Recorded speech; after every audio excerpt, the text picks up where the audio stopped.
Hey everyone, and welcome to this explainer. Go ahead and grab your medical detective hats, because today we're diving into the MSR exam, specifically looking at chronic cough. You already know this presentation shows up literally everywhere. It's your classic primary care mystery, so we're going to treat this exactly like a high-level detective briefing. We've got our symptom, a list of prime suspects, and a trail of forensic evidence to follow, so we can nail down the correct diagnosis. Let's get into it. Okay, let's dive into this. Here's our roadmap for today. First, the lineup, overview, and the big four. Second, profiling the culprits, core scenarios. Third, forensic evidence, diagnosing adult asthma.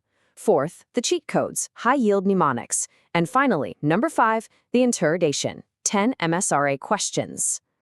Section 1, the lineup, overview, and the big four. So picture this. A patient walks right into your clinic complaining of a persistent cough. You run a chest x-ray and it comes back completely normal. Well, this is where you need to mentally assemble our usual suspects. We're talking about non-malignant causes that are just hiding in plain sight. Now, just to be clear, a chronic cough is defined as one that's been hanging around for 8 continuous weeks or more. When that x-ray is clear, your brain needs to immediately snap to these 4. Suspect 1, ACE inhibitor-induced cough. This is that classic non-productive, tickly cough that actually doesn't have anything to do with the drug dose. Suspect 2, asthma or cough variant asthma. For this one, you're on the lookout for variable airflow obstruction, an atopic history, and a cough that predictably gets worse at night or when they exercise. Suspect 3, gastroesophageal reflux disease, or GERD. This guy is driven by vagal reflex stimulation that gets worse when the patient lies flat, and here's the kicker. It frequently shows up without any of that classic heartburn. And finally, suspect 4, upper airway cough syndrome, which you probably know better as postnasal drip. This one is all about nasal congestion and that constant, annoying need to clear the throat. Section 2, profiling the culprits, core scenarios.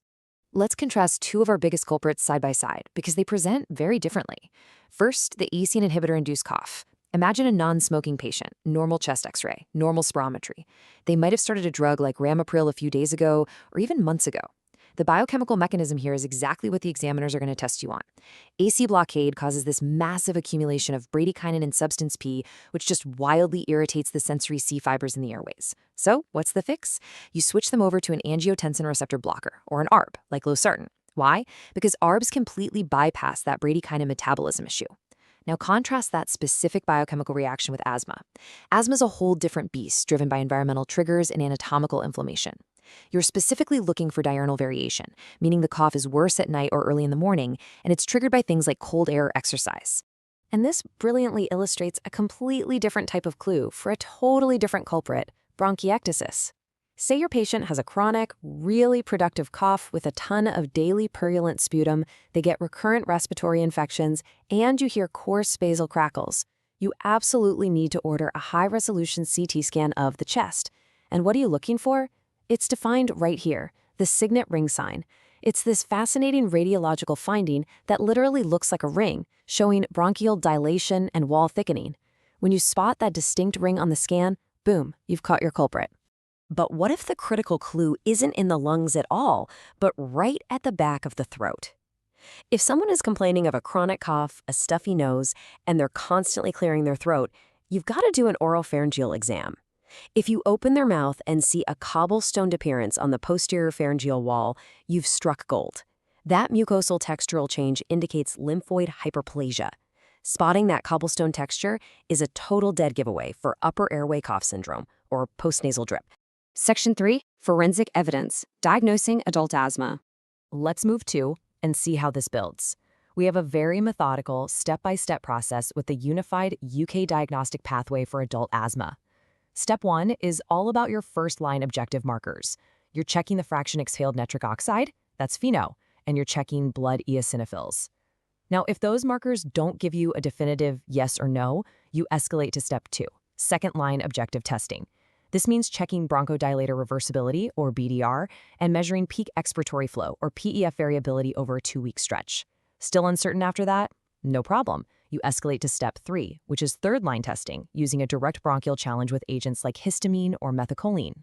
Let's zoom in on a highly testable threshold from step 1, the number 40. For adults, a phenol concentration of 40 parts per billion or more is the definitive, positive, objective threshold for asthma.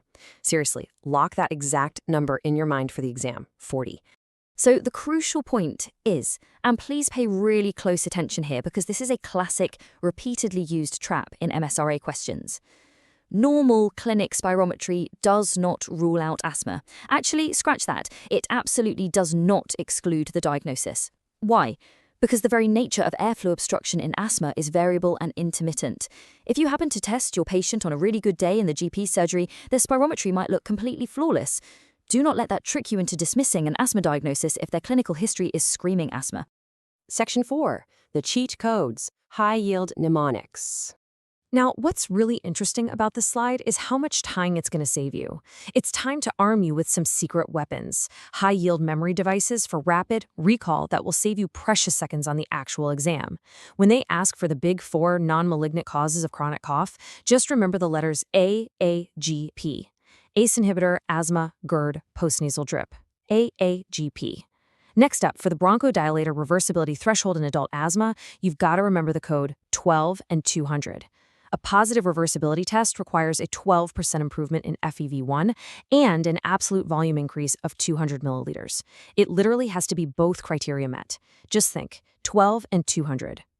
And here is another standalone critical percentage you absolutely must memorize for your second-line asthma testing, 20. If your baseline inflammatory markers and BDR are inconclusive, you send the patient home to keep a peak expiratory flow diary for 2 whole weeks. If their diurnal variability averages 20% or more over those 2 weeks, boom, that confirms the asthma diagnosis, 20%. Section 5. The interrogation. 10 MSRA questions. All right, we are shifting into rapid-fire masterclass quiz show mode. I want you to mentally guess the evidence before I reveal the answer. Ready? Question 1. A patient on ramipril develops a dry, tickly cough.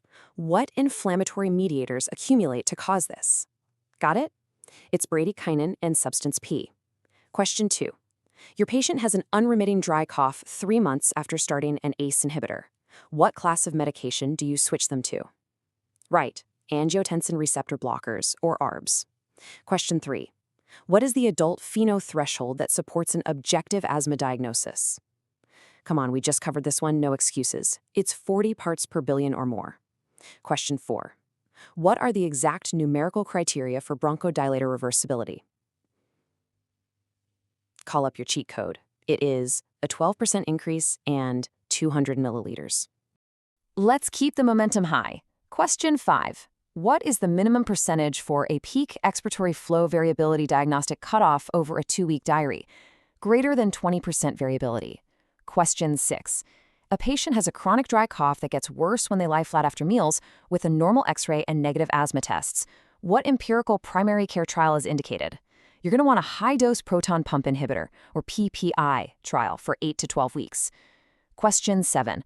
A patient has a classic diurnal wheeze but completely normal spirometry in your surgery today. Does this rule out asthma? No, because airway obstruction in asthma is variable and intermittent.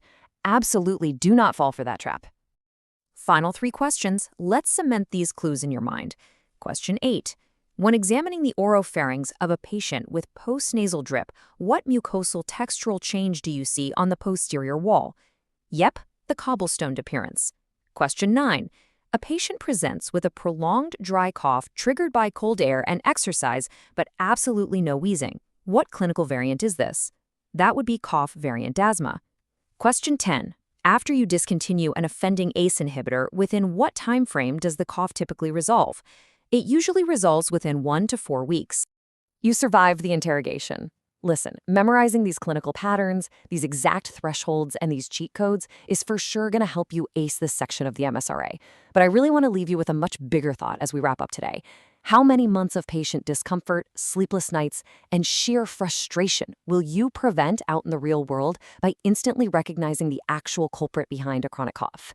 When you master this material, you aren't just checking boxes to pass a test. You are fundamentally transforming patient care. Keep studying hard, stay focused, and I'll see you in the next explainer.